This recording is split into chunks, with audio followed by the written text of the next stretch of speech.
天顶白色死那一直是受到太平洋高压影响，热对流发展较旺。除了落雨以外，嘛有雷公死那，民众伫下班路上拢看到特殊的自然奇景。惊死人，当下大声。是那就会白做共款。啊，恁查甫人吼，唔通搁乌白酒抓啊。天有异象，我闪电啊！哦，这根本就是有大代志要发生啊啦！民俗专家翕合影片，认为相当罕见，有大代志要发生，呼吁大家爱细腻。不过，着民众好奇，为什么只有看到死那，雷声煞无大？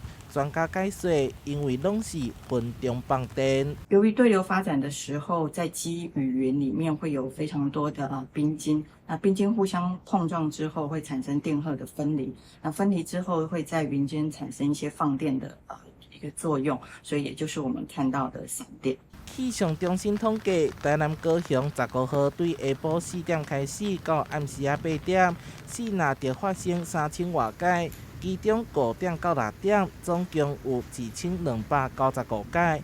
提醒民众，这几天天气犹原无稳定，可能会落大雨。出门伫外口的时阵，会当扎一支雨伞伫身躯边。